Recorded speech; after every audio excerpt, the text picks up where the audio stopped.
Como o diabo interfere na mente humana? Trabalhamos com pessoas diariamente, por isso sabemos, na prática, qual é a função do pastor. O ministério pastoral não é um encargo solitário, como o de quem vive no monastério meditando todo o tempo, e sim um chamado de dedicação ao reino de Deus. Ouvimos, nos atendimentos pastorais, atrocidades que, para mim, até então com 74 anos de idade, eram inimagináveis. Podemos dizer que temos visto os intestinos da sociedade, pois a aparente alegria que a modernidade vende ao ser humano traz embutida, em cada escolha, um alto preço de sofrimento a se pagar. Primeiro o prazer, mas, em seguida, vem a dor. Já vimos milhares de famílias destruídas, de pais desesperados porque perderam seus filhos para as drogas, para a promiscuidade ou para o crime, até pessoas que sofreram abusos físicos, verbais ou emocionais na própria casa. E podemos afirmar, categoricamente, que todo esse mal tem origem na guerra espiritual iniciada no céu por Satanás, que se rebelou contra Deus. Temos um conflito a travar, no entanto, não é contra carne ou sangue, ou seja, contra pessoas, mas, sim, contra forças das trevas tremendamente cheias de maldade e sagacidade. Ao olhar para as transformações radicais que o mundo tem passado, você pode pensar que tudo isso tem acontecido por mera casualidade. Mas a verdade é que existe uma guerra de reinos sendo travada. O reino das trevas tem se levantado com muito mais ímpeto, especialmente nas últimas décadas, para arruinar tudo que foi edificado por Deus para a sociedade. Porém, a maioria das pessoas não consegue identificar o passo a passo do mal. Os espíritos imundos causam doenças, brigas, acidentes e outros problemas para a vida das pessoas, mas o maior objetivo deles é trabalhar para torná-las estúpidas, cegas e rebeldes, a fim de que a luz da verdade não resplandeça sobre elas. Nossa luta, portanto, é travada contra seres invisíveis, mentirosos e extremamente hábeis na falsidade e no engano. O retorno de Jesus se aproxima a passos largos, e graças ao Senhor por isso. Então, Satanás tem pressa, afinal, ele sabe que pouco tempo lhe resta para agir na terra. Quanto mais os dias passam, mais ele se enfurece por saber que sua condenação está perto de acontecer. Diante disso, ele usa contra nossa geração as armas mais letais que possui, em especial aquelas que atingem a nossa mente.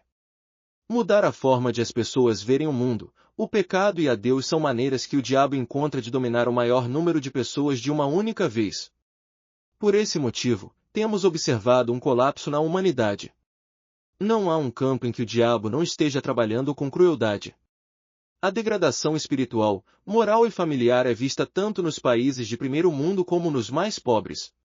Exemplos disso não faltam: avalanches de divórcios, inúmeros movimentos em prol da liberdade sexual, atos de violência descomunal, apelo excessivo ao consumismo, esfriamento do amor, em todos os sentidos, dissensões entre irmãos da mesma fé, etc. Portanto, a pior guerra que enfrentamos não é armada e não envolve quartéis, mísseis ou carros blindados.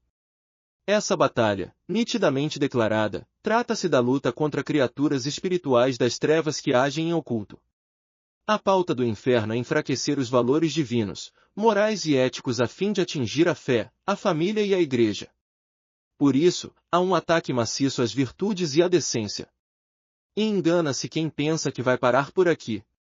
O mal não sossegará até que grande parte das pessoas veja o que é nocivo, perverso e imoral como algo bom, normal e aceitável. Para dar voz a esse movimento de ridicularizarão a Deus e aos seus ensinamentos, o diabo usa o que for preciso, como a TV, o cinema, a literatura, a internet, a música e os sistemas de ensino. Sua tática é fazer com que um determinado comportamento, uma ideia ou filosofia, oriundos dele, sejam aceitos por meio da repetição, até que ninguém mais discorde.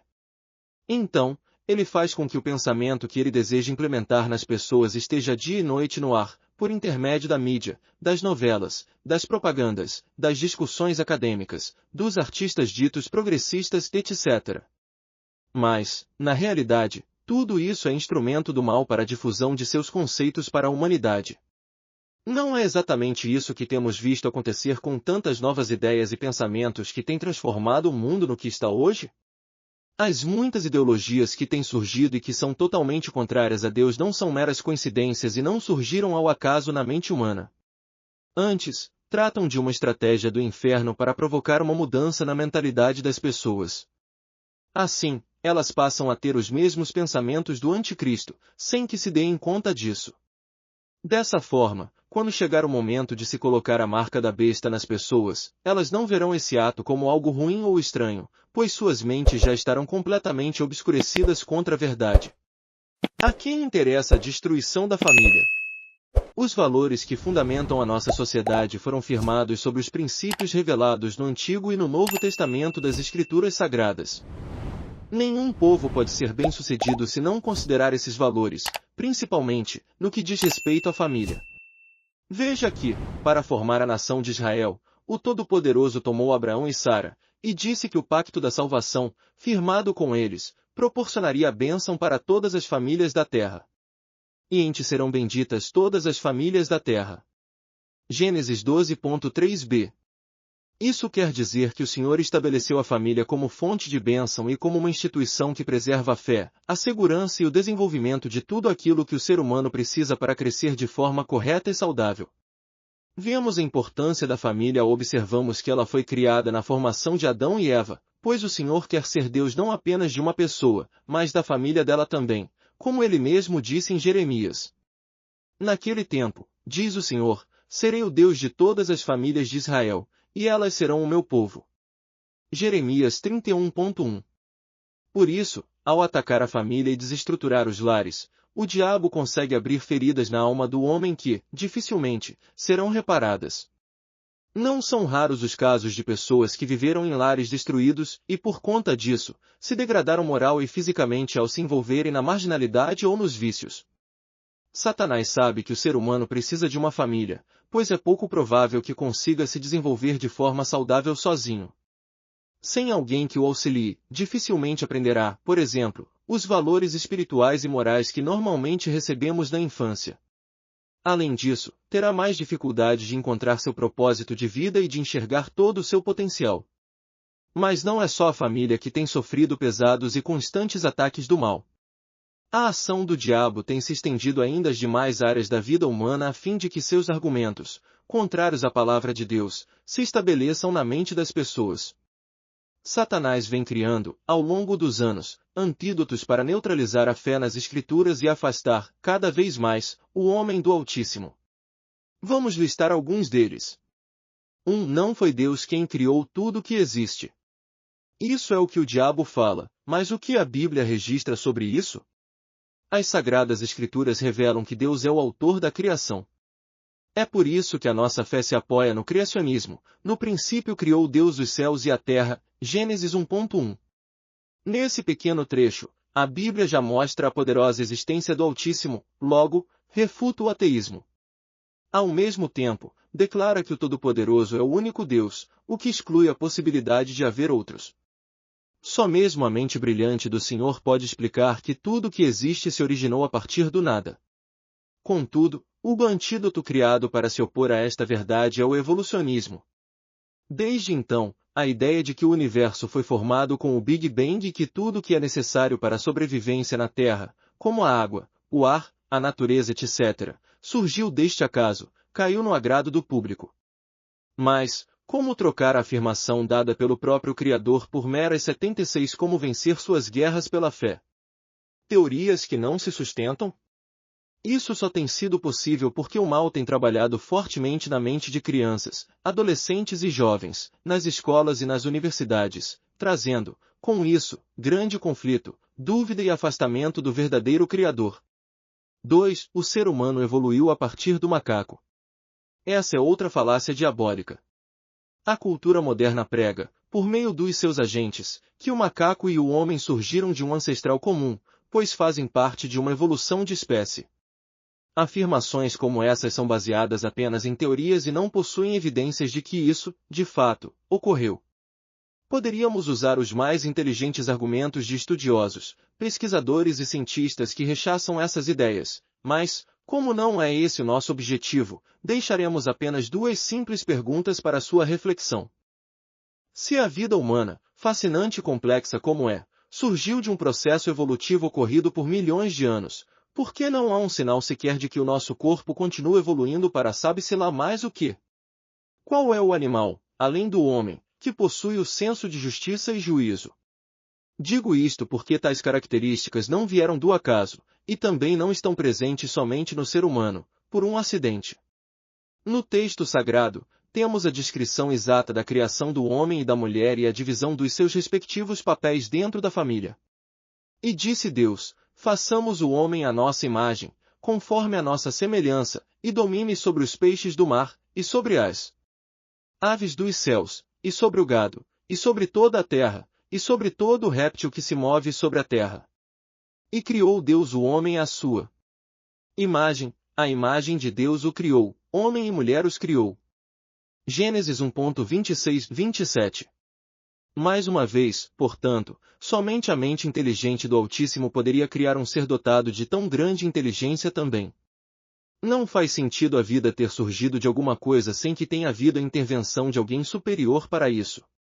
Se até mesmo os objetos que usamos no dia a dia foram frutos da criação de um desenvolvedor que se pôs a trabalhar, por que acreditar que o universo e a vida são frutos do acaso?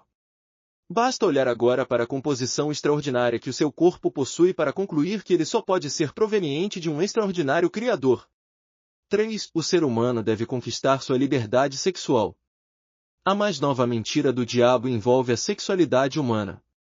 A relativização do sexo, ou do amor, tem mudado o conceito de casamento, e agora a prática sexual não tem se restringido somente a homem e mulher, mas cada qual tem buscado prazer na forma como bem entende. A Bíblia, porém, revela que a instituição do casamento é uma aliança sagrada entre homem e mulher. Porém, desde o princípio da criação, Deus os fez macho e fêmea. Por isso deixará o homem a seu pai e a sua mãe, e unir-se-á à sua mulher, e serão os dois uma carne, e assim já não serão dois, mas uma carne. Portanto, o que Deus ajuntou não o separe o homem. Marcos 10.69. Contudo, têm sido cada vez mais recorrentes notícias de pessoas que se casam com bonecas, robôs e até árvores. Este foi o caso de um homem que se apaixonou por uma árvore e quis se unir legalmente a ela.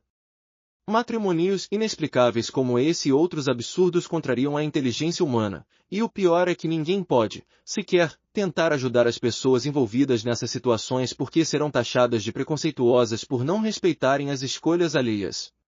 Vemos, portanto, que descasar virou moda, a ponto de as pessoas dizerem que casamento é só um papel sem valor. Leis foram criadas em todo o mundo para facilitar o casamento e também o divórcio, banalizando, assim, aquilo que Deus instituiu. 4. Pai e mãe não devem se meter nas vontades dos filhos.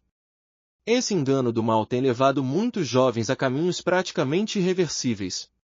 Além disso, contraria um dos mandamentos mais poderosos do Decálogo: honra teu pai e a tua mãe, para que se prolonguem os teus dias na terra que o Senhor teu Deus te dá. Êxodo 20.12. Esse é o primeiro mandamento com promessa, mas as pessoas o têm ignorado.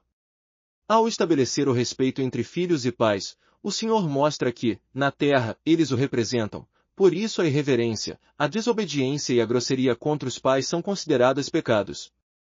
Quem se rebela contra aqueles que os criou, na verdade, se rebela contra o próprio Deus. Mas não é isso que mostram os filmes e as séries de TV. Cada vez mais, na ficção, filhos bons e obedientes são tidos como bobos e ultrapassados. Já os pais são vistos como autoritários, opressores e retrógrados. E com a repetição constante dessa imagem distorcida na TV, na internet e até nos livros, o diabo tem alcançado seu objetivo. Em muitos países, esse pensamento está tão difundido que as pessoas são incentivadas a denunciar os pais que tentam corrigir seus filhos até mesmo com pequenos atos de correção. Portanto, está havendo uma tentativa desenfreada, e talvez sem volta, de acabar com a autoridade dos pais sobre os filhos e de transformar a família numa grande confusão. Está explícito que a cultura moderna trabalha para que a educação familiar seja cada vez mais liberal e gere uma relação de igualdade entre pais e filhos, opondo-se ao mandamento divino de que os filhos devem honrar e obedecer aos seus pais. Quando se remove a autoridade no seio familiar, se enfraquece a capacidade dos pais de colocar limites, criando, com isso, uma geração debilitada, que não sabe lidar com as frustrações. Um simples não ou uma rejeição na escola tem sido suficiente para provocar traumas, fobias, abandono escolar, rebeldia, vingança e até assassinatos em massa. É claro que a obediência a que estamos nos referindo deve estar dentro do que é correto, porque, se os pais ordenam que o filho faça algo ruim, como mentir ou cometer outros erros, isso não deve ser considerado.